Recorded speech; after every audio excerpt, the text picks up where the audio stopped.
Let me ask you, so was it Sinclair that made the decision to, I don't want to say pull the plug, but to kind of end the operations as the way they are?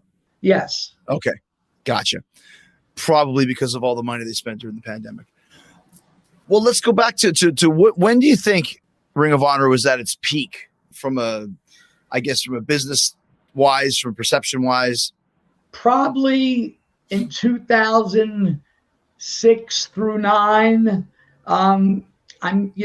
As I said before, we got to go to the UK. That was a huge deal for us. And Japan, we were the darlings at the time. We were the cool kids at the time. Wow, yeah. And then we get approached by Darren Aronofsky, who's doing the Wrestler movie. And Darren Aronofsky, his thought process was the closing scene. He wanted it, obviously you've seen the movie, right? He wanted that character to have that last match at what looked like a prestigious kind of independent. A big show, yeah. He couldn't work with WWE. He could TNA, I guess. I don't know if he spoke to them, but he's based in Brooklyn, so he wanted to do everything in the New York, New Jersey area. Right. And he approached us, and they came to a show at the Hammerstein, and the movie wasn't even a go yet. And he wanted to, can we come and look around? Is it okay if we go in the back? I'm like, sure. And then his right-hand man calls the day of the show and says, listen, we're coming and we appreciate it, but we're bringing someone and we don't want the word to get out. I'm like, fine. Well, it was Nicolas Cage. Wow.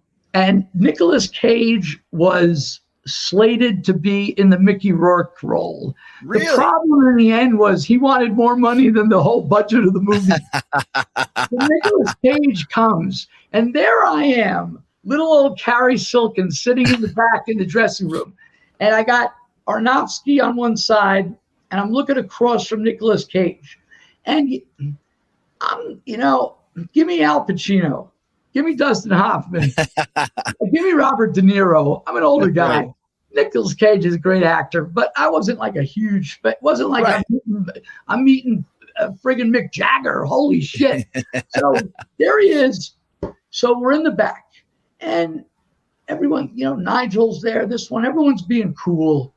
And Nicolas Cage looks over at me across the table in the back, and he points to Nigel. He goes, why is he a good wrestler? I go, well, he's got a great personality. He knows how to wrestle. He's from Britain. He brings a different style. Then he points over at Necro Butcher. He goes, why is he a good wrestler? I go, well, he does like a hardcore thing. It's like a blood and guts style. And he's going around the room, pointing at this one and pointing at that one. And I'm running out of answers. And finally, he stands up.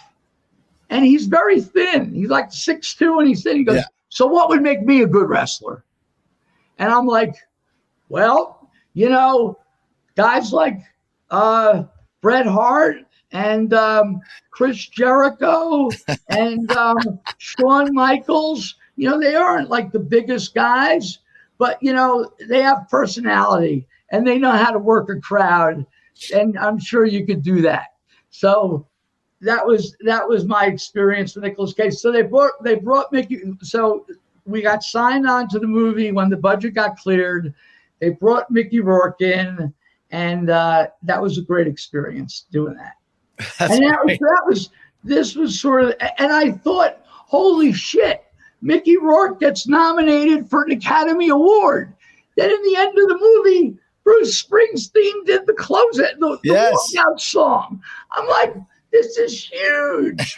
and the Ring of Honor logos and banners were everywhere in the movie. They didn't, it's fine. Yeah. But you know what, Chris? Didn't mean a damn thing. Didn't push the needle. I'm thinking the college kids are going to come out, the hipsters, the movie got, it was popular, but